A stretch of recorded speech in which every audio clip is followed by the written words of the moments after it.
சிந்து பரிவி serial இனி வரப்போற எபிசோட்ஸ்க்கான review தான் பார்க்க போகிறோம். அடுத்தடுத்த சுவாரஸ்யங்களை தெரிஞ்சுக்கிறதுக்கு இந்த வீடியோவை ஸ்கிப் பண்ணாமல் கடைசி வரைக்கும் பாருங்கள். நம்ம அன்னபூர்ணி இருந்துட்டு அம்மனோட நகையெல்லாம் கிடைச்சா தீ மிதிக்கிறேன் அப்படின்னு வேண்டியிருப்பாங்க. இதெல்லாம் வீட்டில் சொன்னதுக்கப்புறமும் நம்ம சிவா இருந்துட்டு ரொம்பவே பதறி போய் இங்கே பாருங்கள் பெரியம்மா, ஏற்கனவே உங்களுக்கு பிபி சுகர்னு நிறைய இருக்குது, அதனால் நீங்கள் தீ மிதிக்கிற போது உங்களுக்கு ஏதாவது ஆயிடுச்சுன்னா என்ன பண்ணுறது, இதெல்லாம் வேண்டாம் பெரியம்மா அப்படின்னு சொல்லவும், இங்கே பாரியா சிவா, அந்த அம்மன் இருக்கு, கண்டிப்பாக என்னை காப்பாற்றும், என்னை கைவிடாது, நீ கவலைப்படாதே அப்படின்னு தீ மிதிக்கிறதுக்கு தேவையான எல்லா ஏற்பாடையும் பண்ணிக்கிட்டு இருக்காங்க. இந்த பக்கம் பார்த்தீங்கன்னா நம்ம மகா இருந்துட்டு பயங்கர கடுப்பாக இருக்காங்க. அந்த சிந்துவை எப்படியாச்சும் இந்த விஷயத்தில் வீட்டை விட்டு துரத்திடலான்னு நினச்சோமே, ஆனால் இந்த விஷயத்துலையும் எல்லார் மனசுலையும் இடம் பிடிச்சிட்டாலே அப்படின்னு பயங்கர கோவத்தில் இருக்காங்க. அதுக்கப்புறம் என்ன, கோவிலுக்கு போகிறாங்க. கோவிலுக்கு போன உடனே தீ மிதிக்கிறதுக்கான எல்லா ஏற்பாடுமே நடந்துக்கிட்டு இருக்கு. அதுக்கப்புறம் பூசாரிக்கிட்ட போயிட்டு, இங்கே பாருங்கள் சாமி, இந்த பூஜை எக்காரணத்துக்கு ஒன்றும் அதாவது தடைப்படவே கூடாது, கண்டிப்பாக நல்லபடியாக நடக்கணும் அப்படின்னு சொல்கிறாங்க. இங்கே பாருங்கம்மா, எல்லா ஏற்பாடுமே பிரம்மாண்டமாக பண்ணிக்கிட்டு இருக்கேன், நீங்கள் கவலையப்படாதீங்க அப்படின்னு சொல்லிடுறாங்க. அதுக்கப்புறம் என்ன, தீக்குழி எல்லாமே ரெடி ஆகிடுது. அதுக்கப்புறம் நம்ம அன்னபூர்ணியும் தீ மிதிக்கிறதுக்காக அதாவது வந்துக்கிட்டு இருக்காங்க. அதுக்கப்புறம் என்ன, தீ மிதிக்கிறதுக்கு அந்த தீக்குழியில் ஒரு அடி தான் எடுத்து வைக்கிறாங்க, அப்படியே மயக்கம் போட்டு கீழே விழுந்துடுறாங்க. இதெல்லாம் பார்த்துக்கிட்டு இருந்த நம்ம சிவா, ஆறுமுகம் எல்லாமே பதறி போய் அன்னபூர்ணியை அதாவது கூட்டிகிட்டு வந்து கீழே உட்கார வைக்கிறாங்க. அதுக்கப்புறம் என்ன, பூசாரி இருந்துட்டு, இங்கே பாருங்கம்மா, இந்த பூஜை மட்டும் தடைப்படவே கூடாதுமா, அப்புறமா தெய்வ குத்தம் ஆகிடும், அதாவது உங்கள் ரத்த சொந்தம் இல்லாமல் யாராச்சும் ஒருத்தரை வந்து இந்த வேண்டுதலை பண்ண சொல்லுங்கம்மா அப்படின்னு சொல்கிறாங்க. இதை கேட்ட உடனே நம்ம அன்னபூர்ணிக்கு என்ன பண்ணுறதுனே தெரியல. அதுக்கப்புறம் நம்ம சிந்து அப்படியே மாஸ் என்ட்ரி கொடுக்குறாங்க. கொடுத்த உடனே அத்தை என்ன ஆச்சத்தை அப்படின்னு சொல்லி கேட்கவும், நம்ம அன்னபூர்ணி அமைதியாகவே உட்காந்துக்கிட்டு இருக்காங்க. இங்கே பாருங்கள் சாமி, அத்தையோட பரிகாரத்தை நான் பண்ணுறேன் அப்படின்னு சொல்லிட்டு தைரியமாக வந்து நிற்கவும், இதை கேட்ட அன்னபூர்ணி இருந்துட்டு, இங்கே பாருங்கள் சாமி, இவெல்லாம் என்னோட பரிகாரத்தை பண்ணவே கூடாது அப்படின்னு சொல்கிறாங்க. அதுக்கப்புறம் பூசாரி இருந்துட்டு, இங்க பாருங்கம்மா, இந்த பரிகாரத்தை சிந்து பண்ணட்டுமே, உங்கள் மூத்த மருமக தானே, உங்கள் மூத்த மருமக பண்ணால் கண்டிப்பாக அந்த தெய்வம் ஏற்றுக்கும், நீங்கள் கவலையப்படாதீங்க அப்படின்னு சொல்லிடுறாங்க. அதுக்கப்புறம் என்ன, நம்ம சிந்து தீ மிதிக்க எல்லா ஏற்பாடுமே பண்ணி அதாவது வந்துடுறாங்க. வந்து தீ மிதிக்கவும் ஆரம்பிச்சிடுறாங்க. நல்லாவும் தீ மிதித்து முடிச்சிடுறாங்க. இந்த பக்கம் பார்த்திங்கன்னா நம்ம மகாக்கு பயங்கர கடுப்பு. என்னைவ தீ மிதிச்சிட்டானா கண்டிப்பாக அன்னபூர்ணியோட மனசில் இடம் பிடிச்சிருவா, இனிமே இவ உயிரோடு இருக்கக்கூடாது, நம்ம ஏதாச்சும் பண்ணி ஆகணும் அப்படின்னு சொல்லி யோசிக்கிறாங்க. அப்பதான் தீ மிதிச்சதுக்கு அப்புறம் ஒரு அதாவது பிரசாதம் மாதிரி ஒன்று கொடுப்பாங்க. அதில் எப்படியாவது விஷத்தை கலக்கி வச்சுட்டா அவள் கொஞ்ச நேரத்தில் சித்துருவா அப்படின்னு சொல்லிட்டு யோசிக்கிறாங்க. அதுக்கப்புறம் என்ன, நம்ம எசக்கி கிட்ட போயிட்டு இந்த விஷயத்த சொல்கிறாங்க. எசக்கியும் அந்த பிரசாதத்தில் விஷத்தை கலந்து வச்சிடுறாங்க. அதுக்கப்புறம் என்ன, நம்ம சிந்து தீ மிதிச்சுட்டு வந்த உடனே சாமியை கையெடுத்து கும்பிட்டுட்டு அதுக்கப்புறம் என்ன உட்காடுறாங்க. உட்கார்ந்த உடனே நம்ம பூசாரி அந்த பிரசாதத்தை எடுத்துகிட்டு வந்து நம்ம சிந்து கையில் கொடுக்குறாங்க.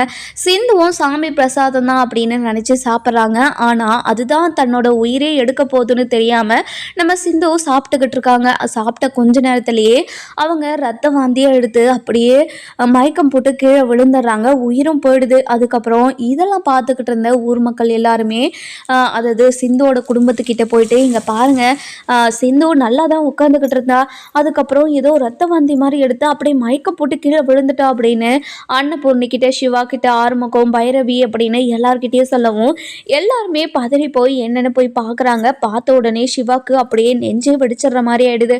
அதுக்கப்புறம் என்ன, சிவா இருந்துட்டு நம்ம சிந்துவை மடியில் போட்டுக்கிட்டு, சிந்து என்னாச்சு சிந்து அப்படின்னு சொல்லிட்டு கூப்பிட்டுக்கிட்டே இருக்கவும், அதுக்கப்புறம் நம்ம சிந்து எந்த ஒரு ரியாக்ஷனுமே இல்லாமல் படுத்துக்கிட்டு இருக்காங்க. அதுக்கப்புறம் என்ன, நம்ம சிந்து ரொம்பவே மயக்கம் போட்டு ஒரு மாதிரி இருக்கிறதுனால நம்ம சிவா இருந்துட்டு செக் பண்ணி பார்க்குறாங்க. பார்த்த உடனே நம்ம சிவாவுக்கு இடி விழுற மாதிரி ஆகிடுது.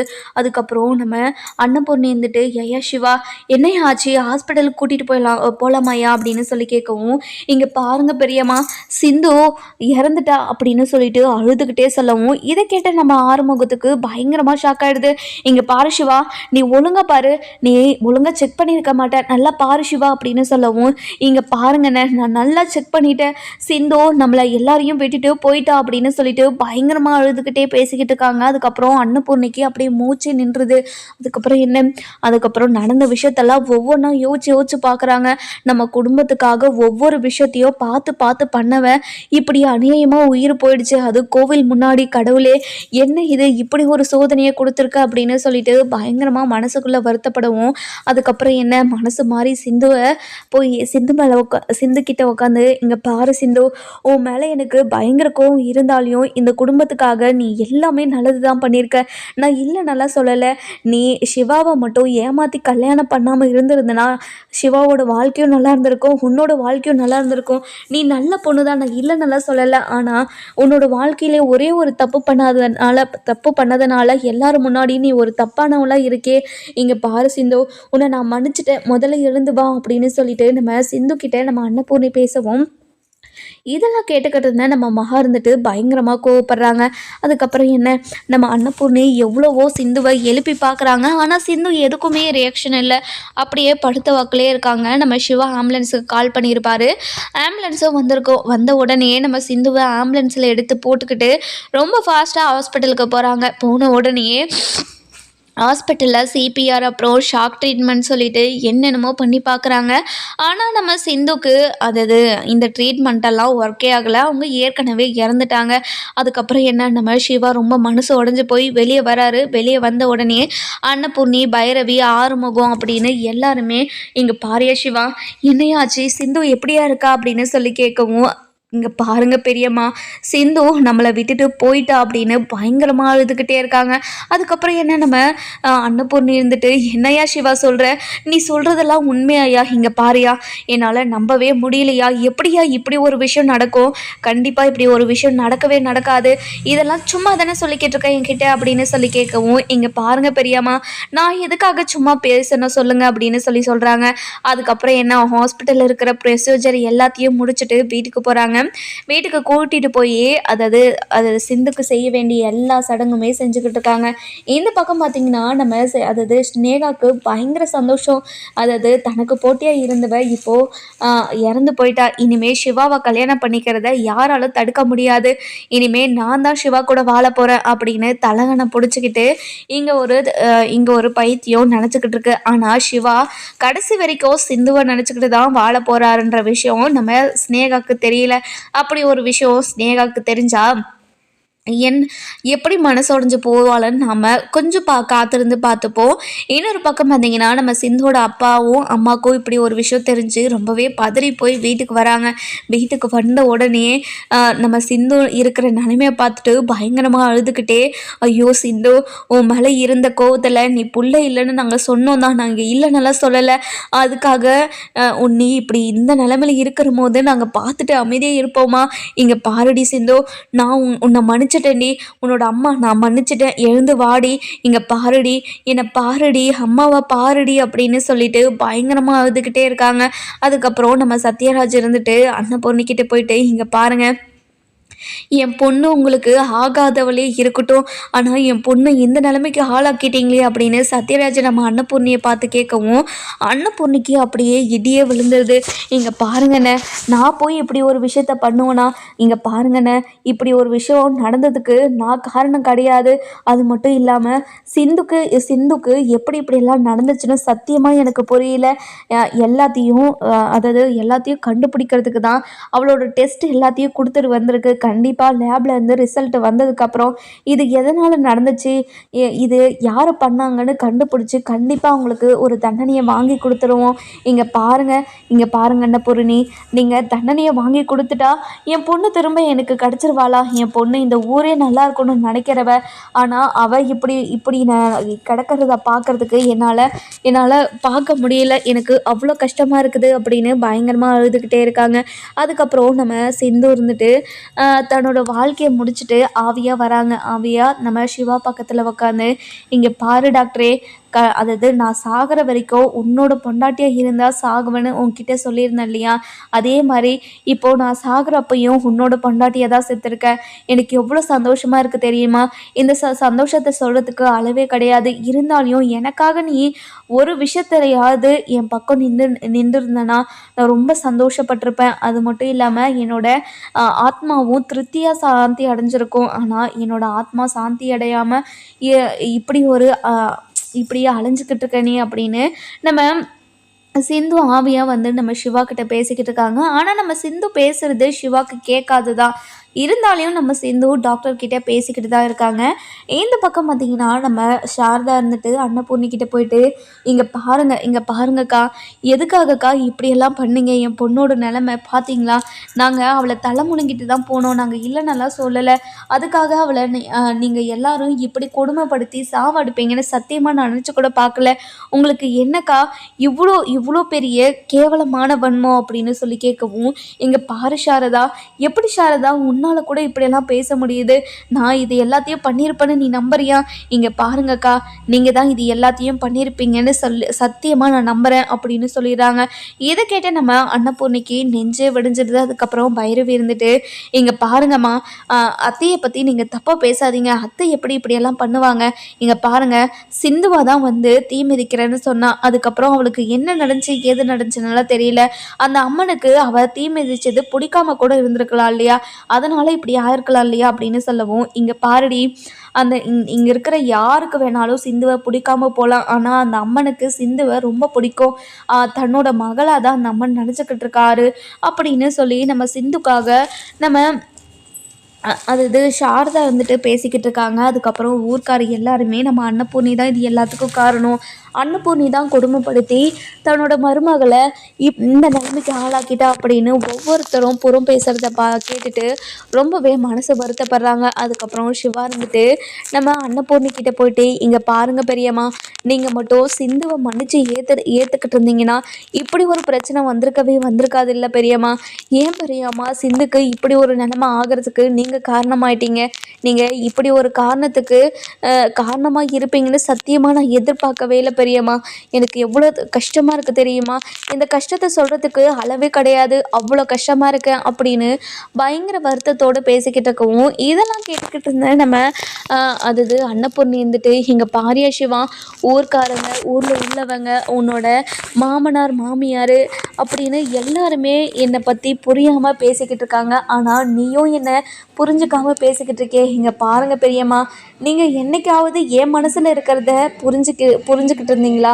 இல்லை என் மனசில் என்ன இருக்குன்னு ஒரு நாளாவது கேட்டிருக்கீங்களா? நீங்கள் எடுத்த முடிவு தான், நீங்கள் என்ன நினைக்கிறீங்களோ அதுதான் நடக்கணும் அப்படின்னு நினைக்கிறீங்க. அப்படி இருக்கும்போது என் மனசு எவ்வளோ வருத்தப்படும். பிடிக்காத ஒரு விஷயத்தில் எத்தனையோ முறை செய்ய வச்சுருக்கீங்க. அப்படி இருக்கும்போது எப்படி பெரியம்மா நீங்கள் இதுக்கு காரணம் இல்லைன்னு சொல்ல முடியும்? நீங்கள் தான் இது எல்லாத்துக்குமே காரணம். எப்படி பெரியம்மா எல்லாத்தையுமே பண்ணிட்டு எதுவுமே பண்ணாத மாதிரி நான் எதுவும் பண்ணலைன்னு இப்படியெல்லாம் சொல்லிக்கிட்டு இருக்கீங்க? இப்படியெல்லாம் சொல்லாதீங்க பெரியம்மா அப்படின்னு சொல்லிட்டு பயங்கர வருத்தத்தோடு நம்ம சிவா இருந்துட்டு சொல்லவும், இதை கேட்டுக்கிட்டு இருந்தேன் நம்ம அன்னபூர்ணி இருந்துட்டு ரொம்பவே மனசு வருத்தப்பட்டு அந்த ரூம்குள்ளே போய் கதவை சாத்திக்கிறாங்க. அதுக்கப்புறம் என்ன, ஊரில் உள்ளவங்க எல்லாருமே நம்ம அன்னபூர்ணி கதவை சாத்துறதுக்கு முன்னாடியே அன்னபூர்ணியை வெளியே கொண்டு வந்து, இங்கே பாருங்கம்மா, நீங்கள் இந்த தப்பை பண்ணலைன்னு நீங்கள் நிரூபிக்கணும். இந்த மாதிரி கோலம் மாதிரி போய் சாவெல்லாம் முடிவு எடுக்கிறீங்க. எப்படி உங்களால் இப்படி ஒரு முடிவு எடுக்க முடியுது? உங்களால் இங்கே இருக்கிற எல்லாரும் எவ்வளோ கஷ்டப்பட்டுக்கிட்டு இருக்காங்கன்னு புரியுதா இல்லையா? அந்த கஷ்டத்தை நீங்கள் தான் தீர்த்து வைக்கணும். இவங்களுக்கு எல்லாருக்கும் நீங்கள் தான் ஆறுதலாக இருக்கணும். அது கூட தெரியாமல் இப்போ போய் நீங்களும் இப்படி பண்ணிக்கிட்டீங்கன்னா, நீங்கள் இப்படி ஆனதுக்கும் அதே மாதிரி சிந்து இப்படி ஆனதுக்கும் ரெண்டுத்தையும் நினச்சி அவங்க ரொம்ப மனசு வருத்தப்பட்டுட்டு இந்த வாழ்க்கையை வாழாமல் அப்படியே போயிடணும்னு நினச்சிக்கிட்டு இருக்கீங்களா? இல்லை ஒவ்வொருத்தராக மனசு வருத்தப்பட்டு இப்படி எல்லாருமே செத்துடணும்னு நினச்சிக்கிட்டு இருக்கீங்களா? நீங்கள் எடுக்கிற முடிவு ரொம்ப தப்பு. இனிமேல் என்ன நடக்கணும் அப்படின்ற ஒரு விஷயத்தை யோசிக்காமல் இப்படி ஒரு தப்பான முடிவை யோசிக்கக்கூடாதுன்னு உங்களுக்கு தெரியாதா? நீங்கள் தான் எல்லாருக்கும் சொல்லணும். ஆனால் நான் உங்ககிட்ட சொல்லிக்கிட்டு இருக்கேன். இங்கே பாருங்கள், மற்றவங்க உங்ககிட்ட சொல்லாதபடி தான் நீங்கள் இது வரைக்கும் நடந்துக்கிட்டீங்க. அதே மாதிரி இப்போவும் நடந்துக்குப்பீங்கன்னு நான் நினைக்கிறேன் அப்படின்னு சொல்கிறாங்க. அதுக்கப்புறம் என்ன, நம்ம அன்னபூர்ணிக்கு என்ன பண்ணுறதுனே தெரியல. அதுக்கப்புறம் என்ன, நம்ம சிந்துக்கு இறுதி சடங்கெல்லாம் நடந்துக்கிட்டு இருக்கு. அதுக்கப்புறம் நம்ம சிவா இருந்துட்டு, ஐயோ கடவுளே சிந்து, இங்கே பாரு சிந்து, ஒரு முறையாவது நான் உன்னோட பக்கம் நின்றுக்கணும், என் மனசில் இருக்கிறத பெரியம்மா கிட்ட போய் சொல்லியிருந்தா உனக்கு இப்படி ஒரு நிலமை வந்திருக்காது இல்லை. என்னை நம்பி வந்த உன்னை நான் கைவிட்டுட்டேன், என்னை மன்னிச்சிரு சிந்து அப்படின்னு சொல்லிட்டு கையெடுத்து கும்பிட்டு அழுதுகிட்டே இருக்காங்க. இதெல்லாம் பார்த்தா அன்னபூர்ணிக்கு பயங்கர வருத்தமாக இருக்குது. இன்னொரு பக்கம் பார்த்தீங்கன்னா நம்ம மகா பயங்கர சந்தோஷமாக இருக்காங்க. இத்தனை வருஷமாக இவ கூட இவ தான் இந்த வீட்டுக்கே மகாராணி மாதிரி நடந்துக்கிட்டு இருந்தா. இப்போது இவ இந்த உலகத்திலே இல்லை. எனக்கு எவ்வளோ சந்தோஷமாக இருக்குது தெரியுமா? இந்த சந்தோஷத்தை சொல்கிறதுக்கு அளவே கிடையாது. அவ்வளோ சந்தோஷமாக இருக்கேன் அப்படின்னு ரொம்பவே சந்தோஷமாக பேசிக்கிட்டு இருக்கவும், அதுக்கப்புறம் என்ன, நம்ம எசக்கி இருந்துட்டு, என்னக்கா இங்கே நடக்கிற நாடகத்தெல்லாம் பார்த்தா என்னால் தாங்க முடியலக்கா. எப்படிக்கா நீங்கள் தாங்கிக்கிட்டே இருக்கீங்க? இங்கே பாருடா, இதெல்லாம் ஒரு சுகண்டா. அது ஒவ்வொருத்தரும் அவளை நினச்சி வருத்தப்படுறதும், அவள் இந்த உலகத்தை விட்டு போயிட்டான்னு நம்ப முடியல அப்படின்னு கதறி கதறி அழுகிறதையும் இதெல்லாம் பார்த்தா எனக்கு காமெடியாக தாண்டா இருக்குது அப்படின்னு சொல்கிறாங்க. அக்கா எனக்கும் அப்படி தாங்க்கா இருக்குது. இதெல்லாம் பார்த்தாவே ரொம்ப கிரிஞ்சாக இருக்குதுக்கா. இவங்க எப்படியெல்லாம் பேசிக்கிட்டு இருக்காங்க அப்படின்னு இவங்க ஒரு பக்கம் பேசிக்கிட்டு இருக்காங்க. இன்னொரு பக்கம் பார்த்திங்கன்னா நம்ம சிந்துக்கு இறுதி சடங்கெல்லாம் முடிஞ்சு நம்ம சிந்துவை கடைசியாக முகத்தை பார்க்க சொல்கிறாங்க. நம்ம பைரவி இருந்துட்டு, இங்கே பாரு சிந்து, நான் ஏதோ தெரியாமல் உன்கிட்ட நான் உன்னோட தங்கச்சியே இல்லைன்னு சொல்லிட்டேன். இங்கே பாரு பைரவி, இங்கே பாரு சிந்து, நான் பண்ணது எல்லாமே தப்பு தான். என் கூட நீ இனிமேல் நல்லா பேசலாம், நீ என் கூட எழுந்து வா, நீ என் அக்காவாக வேணும் சிந்து, நீ ரொம்ப ரொம்ப நல்லவ. இந்த ஊரில் இருக்கிற எல்லாருமே கெட்டவங்களாக இருந்தாலும் நல்லா இருக்கணும்னு நினைக்கிற மனசு உன்னோட மனசு. அப்படி இருக்கும்போது எப்படி உனக்கு எப்படி ஒரு நிலமை வந்துச்சு? இங்கே பாரு சிந்து, வேண்டாம் சிந்து, வா சிந்து போகலாம் அப்படின்னு சொல்லிட்டு நம்ம பைரவி பயங்கரமாக அழுதுகிட்டு இருக்கவும், ஆறுமுகம் வந்து, இங்கே பாரு பைரவி, சிந்து நம்மளை விட்டு போயிட்டா, நீ அதை முதல்ல புரிஞ்சுக்கோ சரியா அப்படின்னு சொல்லவும், இங்கே பாரு ஆறுமுகம், என்னால் இதை ஏற்றுக்கவே முடியாது அப்படின்னு சொல்கிறாங்க. அந்த நேரம் பார்த்து லேபில் இந்த ரிப்போர்ட் வந்துருச்சு அப்படின்னு சொல்லிட்டு எடுத்துகிட்டு வந்து கொடுக்குறாங்க.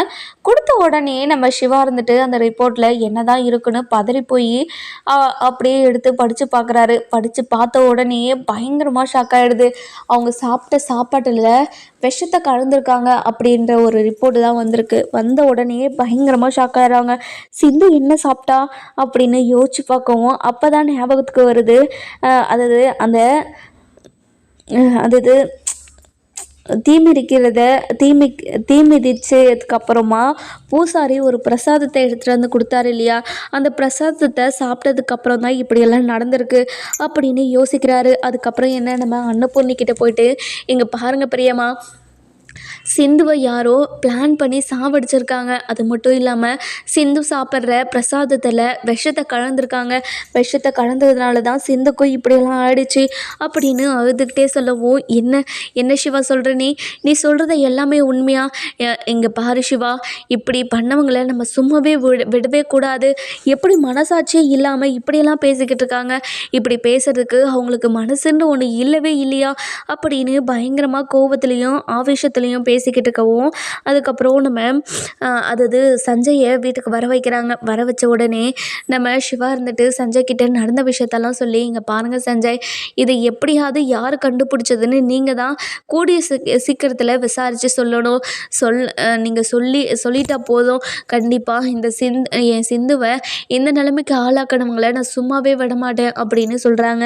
இந்த பக்கம் பார்த்திங்கன்னா நம்ம எசக்கிக்கு அப்படியே விடன்னு ஆயிடுது. ஐயோ நம்ம தானே கண்டுபிடிச்சிருவாங்களோ அப்படின்னு சொல்லிட்டு பயங்கரமாக பயப்பட்டுக்கிட்டு இருக்காரு. அதுக்கப்புறம் என்ன, நம்ம சிவா வந்துட்டு அதாவது நம்ம அன்னபூர்ணிக்கிட்ட போயிட்டு, இங்கே பாருங்கள் பெரியம்மா, இங்கே பாருங்கள், இனிமேல் சிந்து என் கூட வாழறதுக்கு வரமாட்டா, இனிமேல் அவள் போயிடுவா, இப்போ உங்களுக்கு சந்தோஷம் தானே அப்படின்னு சொல்லி கேட்கவும், இங்கே பாரிய சிவா, அவள் தப்பு பண்ணது எனக்கு ரொம்ப கோபமாக தான் இருந்துச்சு. ஆனால் அவளை சாவடிக்கிற அளவுக்கு நான் குடும்பக்காரியெல்லாம் இல்லைப்பா, ஏன்ப்பா என்னை இப்படி தப்பாக நினச்சிக்கிட்டு இருக்க அப்படின்னு சொல்லவும், இங்கே பாருங்கள் பெரியம்மா, அவள் உங்களுக்கு என்ன பாவம் பண்ணா? என்ன பாவம் பண்ணான்னு சொல்லுங்க பெரியம்மா. அவ ரொம்ப பாவம். அவ எவ்வளோ கஷ்டப்பட்டு ம் ஒவ்வொரு விஷயத்தோம் நம்ம வீட்டுக்காக எவ்வளோ தியாகமெல்லாம் பண்ணியிருக்கா தெரியுமா? இவ்வளோ பெரிய தியாகிய நம்ம குடும்பத்திலேருந்து எப்படி விலக்கி வைக்க முடியுதுன்னு சத்தியமா எனக்கு புரியவே இல்ல. எனக்கு எவ்வளோ கஷ்டமா இருக்கு தெரியுமா? இந்த கஷ்டத்த சொல்றதுக்கு எனக்கு அளவே கிடையாது. அவ்வளோ கஷ்டப்பட்டுக்கிட்டு இருக்கேன் அப்படின்னு ரொம்பவே கஷ்டத்துலேயும், துயரத்துலேயும் சொல்லிக்கிட்டு இருக்காங்க. அதுக்கப்புறம் நம்ம அன்னபூர்ணி இருந்துட்டு ரொம்பவே அழுதுகிட்டு, "இங்க பாருயா சிவா, இப்படி பண்ணவங்கள நம்ம சும்மா விடவே கூடாது.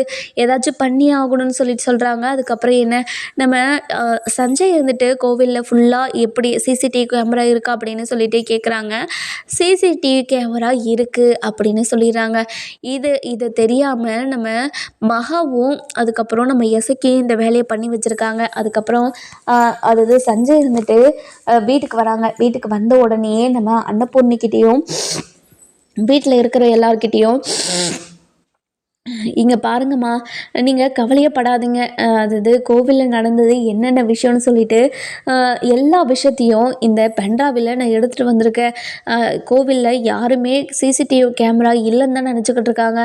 ஆனால் ஒரே ஒரு கேமரா ரகசியமாக இருந்திருக்கு. அந்த கேமராவில் பதிவானது எல்லாத்தையும் நான் கொண்டு வந்திருக்கேன். இன்னும் நான் கூட பார்க்க கிடையாது" அப்படின்னு சொல்கிறாங்க. இதை கேட்டு நம்ம மகாக்கும் எசக்கிக்கும் பயங்கரமாக அப்படியே இடி விழுந்த மாதிரி ஆயிடுது. அதுக்கப்புறம் என்ன, நம்ம சஞ்சய் வந்துட்டு அந்த பென்ட்ரைவை எடுத்து லேப்டாப்பில் போட்டு அது ஆன் பண்ணிக்கிட்டு இருக்காங்க. நம்ம எசக்கிக்கு என்ன பண்ணுறதுனே தெரியல. நம்ம மகா இருந்துட்டு, எசக்கி, இங்கே பாருடா, இப்போ என்னடா பண்ணுறது? அங்கே கேமரா இல்லைன்னு தானே நினச்சிக்கிட்டு இருந்தோம். ஆனால் இப்போது கேமரா இருக்குதுன்னு நம்ம தலையில் இடி இறக்கிட்டாங்களே, இப்போ நம்ம என்ன பண்ணுறது அப்படின்னு சொல்லி கேட்கவும், அதுக்கப்புறம் நம்ம மகா இருந்துட்டு ரொம்பவே கோவமாக நம்ம சஞ்சய்கிட்ட வந்து, "இங்கே பாருங்கள், இனிமேல் இப்படி ஒரு விஷயம் நடக்கவே நடக்காது. அதாவது கோவிலில் என்ன நடந்திருக்க போகுது? அவள் அன்னபூர்ணி அக்கா சிவா கூட சேர்ந்து வாழக்கூடாதுன்னு சொன்னதுக்கு தான் இப்படியெல்லாம் ஒரு முடிவு எடுத்துட்டான்னு நான் நினைக்கிறேன். நீங்கள் மற்றவங்க மேலெல்லாம் பழி போடாதீங்க" அப்படின்னு மழுப்புறாங்க. இதெல்லாம் கேட்ட நம்ம சஞ்சய் இருந்துட்டு, "இங்கே பாருங்கள், அதாவது இவங்களை கொடுத்த ரிப்போர்ட் எல்லாத்தையும் வச்சு பார்த்தா நம்ம சிந்துவை பிளான் போட்டு யாரோ மர்டர் பண்ணியிருக்காங்க. அவங்கள கண்டிப்பாக கண்டுபிடிச்சி அவங்களுக்கு தண்டனையை வாங்கி கொடுக்கக்கூடாதா? அதனால தான் இது எல்லாத்தையுமே பார்த்துக்கிட்டு இருக்கேன். கண்டிப்பாக இதை பார்த்தாங்கன்னா யார் இது எல்லாத்தையும் பண்ணதுன்னு கண்டுபிடிச்சிடலாம்" அப்படின்னு சொல்லவும், இதை கேட்டு நம்ம மகா இருந்துட்டு நம்ம அன்னபூர்ணிக்கிட்ட, "என்னக்கா இவர் பேசுகிறாரு? இவர் பேசுகிறது ஏதாவது லாஜிக்காக இருக்கா? இங்கே பாருங்கள் சஞ்சய் சார், இனிமே இந்த குடும்பத்தில் இருக்கிறது எதுவுமே நீங்கள் கண்டுக்காதீங்க. நீங்கள் முதல்ல இங்கேருந்து கிளம்புங்க" அப்படின்னு சொல்லவும், இதை கேட்ட உடனே நம்ம சஞ்சய் இருந்துட்டு ரொம்ப கோவமாக என்ன பண்ணுறதுன்னு தெரியாமல் அப்படியே வருத்தத்தில் இருக்காங்க. அதுக்கப்புறம் என்ன, நம்ம சிவா இருந்துட்டு, "இங்கே பாருங்கம்மா, நீங்கள் கொஞ்ச நேரம் அமைதியாக இருங்க. சஞ்சய் தான் பென்ட்ரைவ் கொண்டு வந்திருக்காருல்ல, அதில் என்ன நடந்திருக்குன்னு பார்ப்போம். பார்த்ததுக்கப்புறம் நம்மளுக்கு தெளிவாகும்" அப்படின்னு சொல்லிட்டு அந்த சிசிடிவி கேமராவில் இருக்கிற எல்லா அதாவது ஒவ்வொன்றா அப்படியே ஸ்கிப் பண்ணி பார்த்துக்கிட்டே இருக்காங்க. அப்பன்னு பார்த்து நம்ம மகாவும் எசக்கியும் அப்படியே ஒன்று அதாவது தனியாக நின்று ஏதோ ரகசியம் பேசுகிறத நம்ம சிவா நோட் பண்ணுறாரு. ஆனால் நம்ம சஞ்சய் அதை வந்து சந்தேகமாக பார்க்கல. ஏதோ பேசிக்கிட்டு இருக்காங்க அப்படின்ற மாதிரி தான் பார்க்குறாங்க. ஆனால் நம்ம அது சிவா இருந்துட்டு சந்தேகமாக தான் பார்த்துக்கிட்டு இருக்காரு. அதுக்கப்புறம் என்ன, நம்ம சிவா இருந்துட்டு இன்னும் கொஞ்சம் ஓட்டி ஓட்டி பார்த்துக்கிட்டு இருக்காங்க. அப்போ தான் புரிய வருது, நம்ம எசக்கி தான் போய் அந்த பிரசாதத்தில் ஒரு விஷத்தை ஊற்றி கலக்கிக்கிட்டு இருக்காங்க. இதை பார்த்த உடனே நம்ம சிவாவுக்கு பயங்கரமாக ஷாக் ஆகிடுது. அந்த கோவத்திலேயே எழுந்து போய் நம்ம அதாவது எசக்கியோட சட்டையை பிடிச்சிக்கிட்டு தரன்னு இழுத்துட்டு நடு ஹாலுக்கு வந்துடுறாங்க. வந்த உடனே, "இங்கே பாருடா, என்னோட சிந்து என்னடா தப்பு பண்ணா? இல்லை உனக்கு என்ன பாவம் பண்ணா சொல்லு? அவளுக்கு எதுக்காக இப்படி ஒரு தண்டனையை நீ கொடுத்துருக்க? உனக்கு வெக்கமா இல்லை? எப்படி உன்னால் இப்படி ஒரு மனசாட்சி இல்லாமல் ஒரு விஷயத்த பண்ண முடியுது? உனக்கு கேவலமாக இல்லையா?" அப்படின்னு சொல்லி கேட்கவும், அதுக்கப்புறம் என்ன, இதெல்லாம் கேட்டுக்கிட்டு இருந்த நம்ம அன்னபூர்ணிக்கு பயங்கரமாக ஷாக் ஆகிடுது. "என்னையா சொல்கிற சிவா? நீ சொல்கிறதெல்லாம் உண்மையா? இது எல்லாத்துக்கும் காரணம் எசக்கி தானா? இங்கே பாருங்கள் பெரியம்மா, இது எல்லாத்துக்கும் காரணம் எசக்கி மட்டும் கிடையாது. இது எல்லாத்துக்குமே காரணம் என் அம்மா தான். என் அம்மா தான் எல்லா பிளானுமே போட்டு கொடுத்து இப்படியெல்லாம் பண்ண சொல்லியிருக்காங்க. அதனால தான் இப்படியெல்லாம் பண்ணியிருக்காங்க" அப்படின்னு சொல்லிட்டு ரொம்ப வருத்தப்பட்டு சந்தோஷப்பட்டு பேசிக்கிட்டு இருக்கவும் அதுக்கப்புறம் இதெல்லாம் கேட்டுக்கிட்டு இருந்தேன் நம்ம அன்னபூர்ணி இருந்துட்டு ரொம்பவே கோவமாக நம்ம எசக்கியை சரியான அடி அடிக்கிறாங்க. அதுக்கப்புறம் என்ன துப்பாக்கி எடுத்துகிட்டு வர சொல்லி நம்ம எசக்கியோட அது நெத்தியில் வச்சு இங்கே பாருடா நீ பண்ணியிருக்க காரியத்திற்கு இனிமேல் நீ ஒரு நிமிஷம் கூட உயிரோடு இருக்கக்கூடாதுடா, நீ இந்த உலகத்தை விட்டே போயே ஆகணும்டா அப்படின்னு சொல்லிட்டு கோவத்தில் துப்பாக்கியை நீட்டுறாங்க. அதுக்கப்புறம் சஞ்சய் இருந்துட்டு இங்கே பாருங்கம்மா, நீங்கள் இப்படி ஒரு முடிவு எடுத்தது மிகப்பெரிய தப்புமா. நீ என்ன ஆக்ஷன் எடுக்கிறதா இருந்தாலும் அது நாங்கள் பார்த்துக்குறோம், நீங்கள் கவலைப்படாதீங்க. உங்களுக்கு நியாயத்தை வாங்கி கொடுக்க வேண்டியது என்னோட பொறுப்பு. நீங்கள் கவலையப்படாதீங்க, இதை பற்றி நீங்கள் கவலைப்பட வேண்டிய அவசியமாக கிடையாது அப்படின்னு சொல்லிடுறாங்க. அதுக்கப்புறம் என்ன நம்ம பைரவி இருந்துட்டு ரொம்பவே கோவமாக சஞ்சய் கிட்ட வந்து, இங்கே பாருங்கள் சஞ்சய், என் அக்காவுக்கு இப்படி ஒரு நிலைமை வந்ததுக்கு காரணம் இந்த எஸ்கே தானே எனக்கு இப்போ தெரிஞ்சிருச்சு. இனிமேல் அவன் உயிரோடே இருக்கக்கூடாது, அவனுக்கு ஆயுள் தண்டனை வாங்கி கொடுத்து அவனை தூக்கில் போடுங்க அப்படின்னு சொல்லிட்டு பயங்கரமாக அழுதுகிட்டே சொல்லவும் நம்ம சிந்துக்கு இப்படியெல்லாம் ஆனதை நினச்சி எல்லாரும் வருத்தப்படுவாங்களா மாட்டாங்களான்னு சொல்லிட்டு நம்ம வர எபிசோடில் பார்க்கலாம். இந்த வீடியோ உங்களுக்கு பிடிச்சிருந்தா லைக் பண்ணுங்கள், சப்ஸ்கிரைப் பண்ணுங்கள், மறக்காமல்